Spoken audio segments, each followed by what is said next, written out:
Hello दोस्तों, स्वागत है एक बार फिर से आपका मेरे चैनल पे लीगल न्यूज़ 127 पे। सबसे पहले दोस्तों आप सभी को 26 जनवरी की हार्दिक शुभकामनाएँ।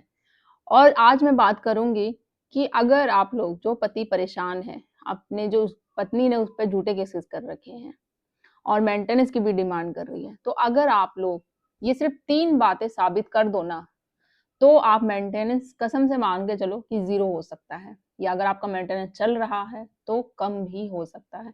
वो ऐसी कौन-सी बातें हैं 3 जो आपको साबित करनी पड़ेगी कोर्ट में जिससे आपको फ़ायदा मिलेगा? तो ध्यान से सुनिएगा। चैनल पे नए जुड़े हैं तो चैनल को लाइक करिए, शेयर करिए, सब्सक्राइब करना बिल्कुल मत भूलिए। साथ ही बेल आइकन दबाइए ताकि आपको टाइम-टाइम से मेरे वीडियो की नोटिफ़िकेशन सबसे पहले मिलती रहे। तो बात करते हैं मेंटेनेंस एक ऐसा है, जो पत्नी आज की डेट में जो महिला जो केसेस करती है पति पे ससुराल वालों पे, तो वो लगाती ही लगाती है। अगर जिसको नहीं पता होता तो उसको वकील सलाह देगा, उसके माँ-बाप देंगे कि भाई तू उसको ऐसे कैसे छोड़ रही है? घरवाले भी बोलेंगे शादी करी है तो सूद समेत वापस तो लेना है ना, तो कैसे लिया जाए? तो मेंटेनेंस का केस करो। अपने आप को कोर्ट में वो लोग इतना कर देंगे कि भाई हमने ये खर्चा किया है, या वो पत्नी वो महिला कि इतने आपको कि मैं पढ़ी लिखी नहीं हूँ, बेबस लाचार रो के इस तरीके से ड्रामा दिखाना कि किसी भी तरीके से उसका मेन मकसद होता है मेंटेनेंस पाना। पति की इनकम को बढ़ा-चढ़ा के बोलेगी कि उसको मिल जाए। वहाँ पति अपनी चीज़ों को छुपाएगा, ये जो चीज़ें हैं, मैं बेरोज़गार हूँ, बहुत सारी चीज़ें। तो जो मेंटेनेंस डिसाइड होता है ना, कोर्ट डिसाइड करती है दोनों पार्टी के पति-पत्नी की चीज़ों को, कि वो कमा रही है, नहीं करा कमा रही, कितनी पढ़ी-लिखी है, वाइफ को देखेगा। हस्बैंड की ये देखेगा, ये नहीं कि महिला ने बोल दिया तो उसपे बोल देगा, हाँ भाई तुम मेंटेनेंस दो। वो कितना कमा रहा है? उसकी लायबिलिटी क्या है, क्या खर्चे हैं और भी बहुत सारी चीज़ें, उन सबको देख के ही मेंटेनेंस डिसाइड होगा। मैं डेली वैसे रोज़ाना वीडियो शेयर करती हूँ आपको मेंटेनेंस से रिलेटेड, तो आप मेरे चैनल पे जाओ, देखो, आपको बहुत सारे टेक्निक तरीके मिल जाएँगे क्योंकि आपको जब तरीका पता रहेगा लीगल, कानूनी कि कैसे कर सकते हैं, तो जब भी आप मेंटेनेंस से बच सकते हैं। तो वन बाय वन डिस्कस करते हैं कि ऐसे कौन से 3 सबूत हैं, कौन से ऐसे 3 काम हैं जो अगर आप कर दो, तो आपको राहत मिलेगी ही मिलेगी मेंटेनेंस में। तो जो सबसे नंबर 1 का है, जो होता है अगर पत्नी खुद कमा रही है, पत्नी खुद कमाती है, कमा रही है और बेसिक ज़रूरतें अपनी पूरी कर सकती है वो, नीड जो बेसिक होती है, ज़रूरतें मेंटेनेंस किस लिए दिया जाता है, कि भई जो वो महिला, कोई भी महिला या कोई पुरुष, मेंटेनेंस उसको दिया जाता है, ये नहीं कि सिर्फ़ महिला को दिया जाता है। हर एक उस इंसान को जो बेबस है, लाचार है, पूरी तरीके से अपने सामने वाले जो पार्टनर होता है, उस पर डिपेंड है। अपनी ज़रूरतों की जो बेसिक नीड्स होता है, वो पूरा नहीं कर पा रहा। बट अभी जो महिलाएँ जो केस करती हैं, वो बेसिक नीड तो छोड़ो, अपनी जो लग्ज़री लाइफ़ जीने के लिए मेंटेनेंस का केस करती है। पति को परेशान करने के लिए, ससुराल को परेशान करने के लिए, इसलिए केस किया जाता है। तो सुप्रीम कोर्ट ने साफ कर दिया, जो मेंटेनेंस देने के लिए पति कोई मजबूर नहीं कर सकता कोई कोर्ट, कि भई महिला ने कह दिया, उसने केस डाल दिया, तो कोर्ट मजबूर कर देगा कि आपको मेंटेनेंस देना है, बिल्कुल नहीं। सुप्रीम कोर्ट ने साफ कहा है मेंटेनेंस आलस के लिए नहीं, लेकिन ध्यान रखें पति को पत्नी की इनकम का प्रूफ कोर्ट में भी देना ज़रूरी है। अगर आप कह रहे हैं ना कि पत्नी कमाती है, वो जॉब कर रही है, वो अपनी जो बेसिक नीड्स हो रही पूरी कर रही है, कुछ-कुछ केसों में तो उसकी सैलरी भी ज़्यादा होती है, तो अगर ये का कोर्ट बात में आप प्रूफ कर दो, साबित कर दो, तो आपका मेंटेनेंस खत्म हो जाएगा।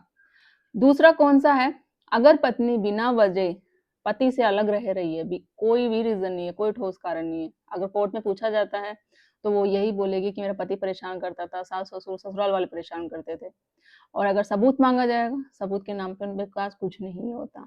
कोई भी नहीं है, बस मुझे नहीं रहना, मुझे परेशान करते हैं या अलग रहना है, टॉर्चर करते हैं, यही सब रीज़न बोलेगी। तो कानून ये नहीं कहता कि पति हर हालत में पैसा देता रहे। अगर पत्नी ने बोल दिया तो कानून दिलवा देगा, ऐसा बिल्कुल नहीं है।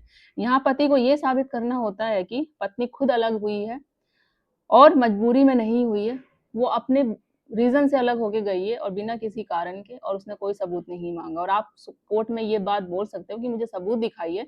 मुझे पत्नी से उनको बोलो कि सबूत दे, कि अगर जो वो एलिगेशन लगा रही है, जो वो इल्ज़ाम लगा रही है ससुराल वालों पे पति पे, तो वो साबित भी तो करे, सबूत भी तो दिखाए।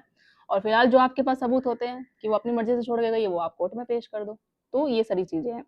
नंबर 3 है कि पत्नी ने झूठा केस या कोई गलत आरोप लगाया, जैसे कि 498 लगा देते हैं आमतौर पे पत्नी, डोमेस्टिक वायलेंस का लगा दिया। ये इसके अलावा भी आजकल जो केसेस लगते हैं 354, 377 घरवालों पे, जैसे ससुर पे लगा दिया, देवर पे लगा दिया।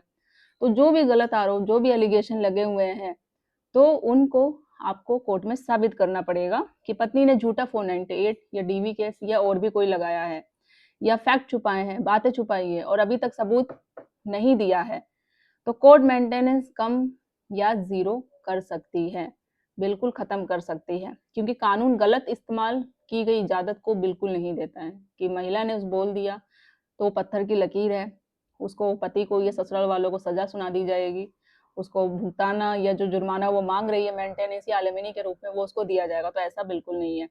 तो हर केस अलग होता है, सिर्फ आरोप लगाने से कुछ नहीं होता, साबित करना पड़ेगा। जो कोर्ट डिसाइड करती है फैसला वो मेरिट, तथ्य और एविडेंस के बेस पे ही डिसाइड करती है। तो डॉक्यूमेंट्स और जो होता है आपका प्रूफ, ये डिपेंड करता है कि केस का कैसा फैसला होगा। तो ये पूरी तरीके से डिपेंड करता है मेंटेनेंस ज़ीरो करना या कम करना, वो आप पे डिपेंड करता है किस तरीके से आप केस लड़ते हो, कौन से सबूत है आपके पास, कौन से नहीं है। जो ये 3 मजबूत मैंने कारण आपको बताए, बिना किसी रीज़न के छोड़ के जाना, दूसरा कि वो जॉब कर रही है, कमा रही है, और तीसरा सबसे बड़ा जो रीज़न होता है, झूठे आरोप, झूठे केसेस जो आप पे होते हैं। तो ये 3 कारण होते हैं, अगर आप कोर्ट में साबित कर दोगे, तो मान के चलो कि आपका ज़ीरो खत्म हो सकता है, या चल रहा है तो कम होगा और नहीं तो स्टार्ट होगा ही नहीं। और इन सब के पास सबूत आप लोगों के पास होते हैं और स्टार्टिंग से ही आप सबूत बनाने लग जाओ। मैं हमेशा कहती हूँ जब भी आपकी पत्नी का या उस घर में महिला, आपकी बहू, जो उसका रवैया, उसका जो बिहेवियर चेंज होता है, तो उस समय ही आप एविडेंस बनाने लग जाओ, क्योंकि पता है कि वो अभी ऐसा कर रही है तो आने वाले टाइम में छोड़ के ही जाएगी, एलिगेशन लगाएगी लगाएगी, केसेस लगाएगी लगाएगी। तो आप जब भी से पूरी तरीके से वो आपको पहले ही अलर्ट करती है, तो वो चीजें आप समझो ना, जब सबूत बनाओगे जब तो कोर्ट में आगे प्रूव कर पाओगे, साबित कर पाओगे, तो यही मौका होता है आपको। तो कैसे झूठे केसेस के, जिस तरीके से आप साबित कर दोगे झूठे केस भी खत्म हो जाएंगे, मेंटेनेंस देने से भी आप लोग बच जाओगे। तो यही तरीका है। आई होप ये जो 3 मोस्ट इम्पोर्टेंट बात है आपको, जो ये काम बताए हैं मैंने, ये बातें आप कोर्ट में साबित कर दो तो बच सकते हैं। तो कैसी लगी वीडियो ज़रूर बताइएगा, और किसी पर्टिकुलर वीडियो पे चाहते हैं कमेंट बनाना वीडियो तो कमेंट में करके बताइएगा। ज़्यादा से ज़्यादा लोग तक शेयर करिए, चैनल को सब्सक्राइब करना बिल्कुल मत भूलिए। जल्दी मिलती हूँ मैं एक ऐसे इन्फॉर्मेटिव वीडियो के साथ, तब तक के लिए थैंक यू।